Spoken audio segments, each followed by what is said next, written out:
चलिए देखिए अगला क्वेश्चन है, क्वेश्चन नंबर 35 है, sample question paper Bihar board का है। क्वेश्चन समझना आपकी जिम्मेदारी है, समझाना मेरी जिम्मेदारी है। समझ में आएगा इस बात की गारंटी देता हूँ, लेकिन जब आप क्वेश्चन देखेंगे, इजी क्वेश्चन है, ठीक। इसमें क्या है, हमारे पास यदि वेक्टर ए बराबर दिया गया है और फिर वेक्टर बी बराबर दिया गया है और आपसे कह रहा है कि वेक्टर सी आपको ज्ञात करना है। कंडीशन क्या दी गई है कि वेक्टर ए और वेक्टर सी का जब क्रॉस प्रोडक्ट किया जाता है तो ये बी के बराबर आ जाता है, और दूसरा क्या है, वेक्टर ए और डॉट वेक्टर सी किया जाता है तो ये 3 के इक्वल आ जाता है, ठीक। दो कंडीशन दी गई हैं और इन दो कंडीशन के हिसाब से हमें वेक्टर सी बताना है क्या आएगा। सबसे पहले हम क्या करते हैं, जो गिवन उसको लिख लेते हैं। उत्तर में क्या गिवन है, गिवन है vector A is equal to, जो दिया गया है data, I cap minus J cap plus K cap, और वेक्टर बी क्या है, वेक्टर बी हमारे पास है, वेक्टर बी हमारे पास है J cap minus K cap. इसके अलावा वेक्टर सी हमें फाइंड करना है।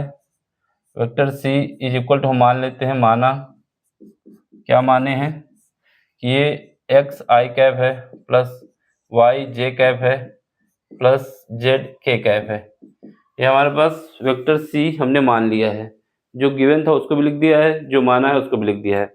अब जो कंडीशन दी गई है उनको भी लिख लेते हैं।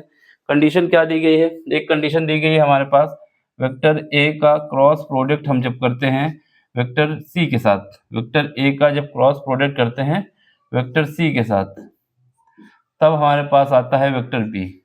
क्या आता है, वेक्टर बी। एंड दूसरी कंडीशन क्या है, जब वेक्टर ए का डॉट प्रोडक्ट करते हैं तो वो आता है 3 के इक्वल। ये दो कंडीशन भी दी गई हैं, इनका भी यूज करने वाले हैं हम। सबसे पहले हम क्या करेंगे, vector A cross vector C निकालते हैं, या फिर vector A dot vector C, दोनों में से कोई भी पहले लिख सकते हैं। तो हम पहले यही लिख लेते हैं, vector A dot vector C या फिर vector A cross vector B, कोई भी लिखो, कोई दिक्कत नहीं है। हम जो सीक्वेंस में है उसी में लिख लेते हैं। हमारे पास सबसे पहले हम निकालते हैं vector A cross vector C is equal to, यहाँ पर क्या करेंगे, आई कैप लगाएंगे, यहाँ जे कैप लगाएंगे, यहाँ के कैप लगाएंगे। वेक्टर ए के कोफिशिएंट जो है 1 -1 और 1 है। अब सी के क्या है, एक्स है, वाई है और जेड है। अब इनका क्रॉस प्रोडक्ट कर लेते हैं।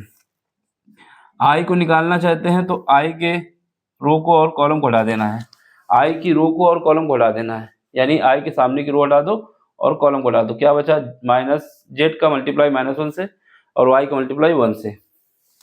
यहाँ पर करेंगे तो क्या आएगा, माइनस का जेड, और ये वाई का करेंगे तो यहाँ पर माइनस तो आता ही है। अब यहाँ पर क्या आता है, माइनस आता है, तो जे लिख देंगे। अब जे के सामने की रो हटाना है और कॉलम हटाना है, तो जेड का मल्टीप्लाई 1 से तो जेड आ जाएगा, एक्स का मल्टीप्लाई 1 से तो माइनस का एक्स आ जाएगा, ठीक है। फिर उसके बाद प्लस का के। अब क्या है, ये रो ये कॉलम, सॉरी ये रो है ये कॉलम है, वाई का 1 से तो वाई आ जाएगा, एक्स का इसके साथ तो प्लस का एक्स आ जाएगा, ठीक है। तो ये हमारे पास आ गया।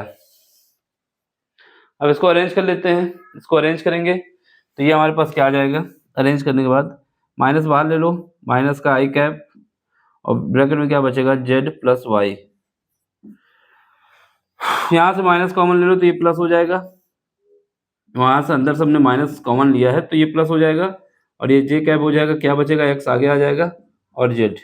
यहाँ से हमने माइनस कॉमन लिया, इस वजह से ये कहानी हो गई।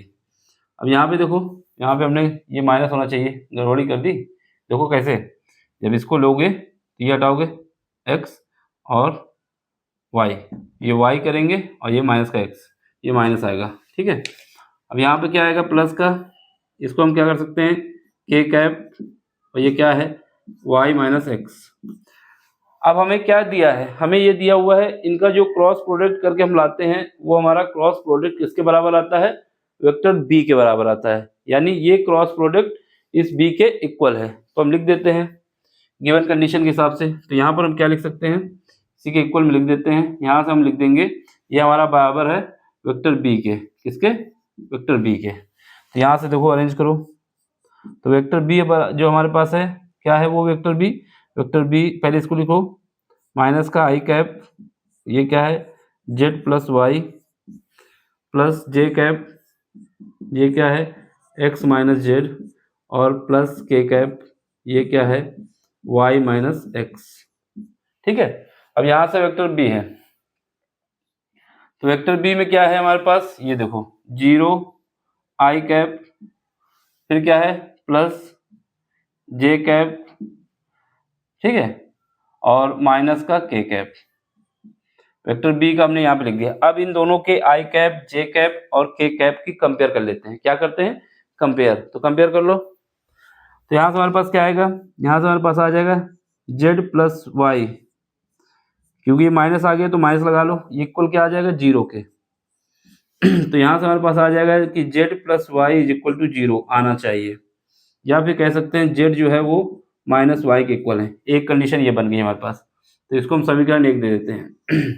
दूसरा क्या है, इसका कंपेयर करोगे तो यहाँ से आ जाएगा x minus Z is equal to कितना आना चाहिए वो 1 आना चाहिए। तो ये इक्वेशन नंबर हमारी सेकंड बन गई। फिर उसके बाद इसकी कंपेयर कर लो, तो यहाँ से आना चाहिए y minus X is equal to आना चाहिए -1। ये इक्वेशन नंबर हमारी थर्ड बन गई। ठीक है, 3 इक्वेशन हमने बना ली है। अब इसके बाद क्या है, अब इसके बाद ये है कि vector a dot vector c, यानी वेक्टर a और वेक्टर c का डॉट प्रोडक्ट करते हैं। तो डॉट प्रोडक्ट करेंगे तो क्या आएगा वो देख लेते हैं। तो ये हमारे पास 3 इक्वेशन बन चुकी हैं। अब vector a dot vector c is equal to हमारे पास 3 दिया है अगली कंडीशन के हिसाब से। वेक्टर a कितना है, वेक्टर a हम यहाँ पे लिख सकते हैं, वेक्टर a हमारे पास कहाँ था, वेक्टर a हमारे पास ये गिवन है आई कैप माइनस का जे कैप और प्लस का के कैप। ठीक है, और वेक्टर x क्या है, vector x sorry vector c क्या है, ये वेक्टर c हमने माना था। यहाँ x आई कैप प्लस y जे कैप प्लस z के कैप। ठीक, ये हमारे पास आ गया है। ये किसके इक्वल है, ये हमारे 3 के इक्वल है, तो इसको हम 3 कर देते हैं। देखो डॉट प्रोडक्ट में क्या होता है, डॉट प्रोडक्ट में ये होता है कि अगर आई कैप आई के साथ आएगा तो 1 देगा, आई कैप जे के साथ आएगा या आई कैप के साथ आएगा तो 0 देगा। यानी अगर सेम सेम है तो 1 आएगा, नहीं तो 0 आएगा। तो हम क्या करते हैं, सेम वाला ले लेते हैं, बाकी तो 0 ही हो जाएगा। इसका इसके साथ मल्टीप्लाई करोगे तो कितना आ जाएगा, इसका इसके साथ मल्टीप्लाई करेंगे तो हमारे पास आ जाएगा, इसका इसके साथ होगा तो ये आ जाएगा x, अब इसका इसके साथ होगा कितना आ जाएगा माइनस का y, और इसका इसके साथ होगा कितना आ जाएगा z, बराबर कितना आ गया 3 के। ठीक है, तो ये इक्वेशन नंबर हमारी 4 हो गई। कौन सी हो गई, 4th। 4 इक्वेशन बन गई, 3 अननोन चाहिए। अब तो सॉल्व हो जाएगा। यहाँ पे देखो, यहाँ पर क्या है x और z, x z कहाँ पर है हमारे पास, ये इक्वेशन में देखो कहीं x z हमने निकाला था, नहीं निकला था कहीं पर, ये निकला है। अब इनको सॉल्व करना है हमें कुल मिला के। यहाँ पे आओ,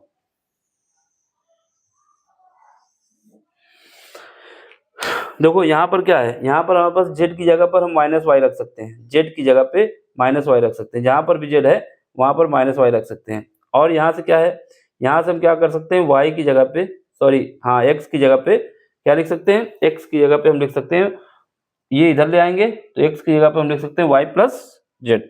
दोनों काम हो सकते हैं। क्या कर रहे हैं, पहले हमारे पास देखो x की जगह पे हम क्या लिखेंगे, x की जगह पे इक्वेशन नंबर इस इक्वेशन का यूज करेंगे। x की जगह पे हम लिख सकते हैं, इसको इस तरफ भेज दो, इसको इस तरफ भेज दो, तो x को हम रिप्लेस कर सकते हैं, x इज इक्वल टू लिख सकते हैं y प्लस 1, ये 1 इधर आ जाएगा और ये इधर चला जाएगा तो ये प्लस हो जाएगा। और z की जगह पे हम क्या लिख सकते हैं, z की जगह पे हम लिख सकते हैं, z की जगह पे लिख सकते हैं माइनस का y। इधर तो हम जानते ही हैं, वो लिखा हुआ भी है। अब समीकरण 4 से देखो, समीकरण 4 में करना है हमें, इसमें ये सब रखना है वैल्यू। तो यहाँ पे रखो, x की जगह कितना रखना है y प्लस 1, तो y प्लस 1 x की जगह पे हमने लिख दिया। अब y की जगह पे y रखते हैं, माइनस का y है। z की जगह पे क्या रखना है, z की जगह पे माइनस y रखना है, तो माइनस y बराबर कितना है 3 के। समझ गए, x की जगह पे हमने क्या किया है, इस वाली इक्वेशन से समीकरण 3 से y प्लस 1 रख दिया है, और z की जगह पे समीकरण 1 से माइनस y रख दिया इसमें। तो यहाँ पर x की जगह ये रखा तो y प्लस 1 और माइनस y को ऐसे ही रहा, और z की जगह पे माइनस y। अब देखो यहाँ से ये y इससे y कट जाएगा, तो यहाँ पर क्या आएगा यहाँ पर माइनस का y बचा है और प्लस का 3 यहाँ पर है, प्लस का 1 यहाँ पे है, तो इसको इधर भेज दो। तो y इज इक्वल टू हमारे पास कितना आ जाएगा, इधर ले आओगे तो ये माइनस का 3 हो जाएगा, प्लस का 1 तो कोई माइनस का 2, यानी y की वैल्यू हमारे पास कितनी आ गई, माइनस का 2 आ गई। जब y की वैल्यू माइनस का 2 आ गई है तो x की वैल्यू कितनी आ जाएगी, x की वैल्यू इसमें रख दो इस वाले में, तो x बराबर कितना आ जाएगा, y की जगह -2 + 1 तो ये आ जाएगा -1। अब z कितना आ जाएगा, z जो है हमारा z आ जाएगा प्लस का 2। ये तीनों वैल्यू हमने निकाल ली है, ठीक है, यही हमें तीनों वैल्यू निकालनी थी। अब उसमें रख दो जो हमारे पास c बराबर हमने माना है, तो इसलिए हमारे पास c vector c is equal to क्या आ जाएगा, vector c is equal to थोड़ा और नीचे लिख देते हैं, तो इसलिए वेक्टर c क्या आ जाएगा, वो x i cap plus y j cap plus k cap, ये z के साथ, ठीक। अब इन तीनों वैल्यू रख दो, आंसर आ जाएगा मेरे पास। तो vector c is equal to क्या आ जाएगा, x की जगह कितना है हमारे पास, x की जगह हमारे पास निकल के आया -1, तो ये -1 i कैप, y कितना निकला है -2, तो -2 y j cap, -2 j cap, और ये क्या है, z की जगह +2 निकला है, +2 k कैप, तो ये हमारा आंसर है, क्या है, ये आंसर है। देख लो, जहाँ ना समझ में आया आप पूछ सकते हैं, सिंपल सा है, कुछ नहीं इसमें, बस ये लगाना है और यूज करना है। यहाँ भी इस वजह से नहीं लिखा, रिंग लाइट आ रही थी ना बीच में, इस वजह से नीचे लिख दिया इसको। देखो सिंपल क्वेश्चन है, बस ऐसे ही करना है हमको, 5 मार्क्स का आता है, ठीक। स्क्रीनशॉट ले लिया हो, अगर समझ में आया हो तो लाइक शेयर सब्सक्राइब कर देना, यही आपकी हमको गुरु दक्षिणा है, और दोस्तों तक पहुंचाना। नहीं समझ में आया तो आप डिसलाइक कर सकते हैं, ये आपका अधिकार है, ठीक। लेकिन अगर समझ में आ गया हो तो इतनी कृपया कर देना। Thank you for watching.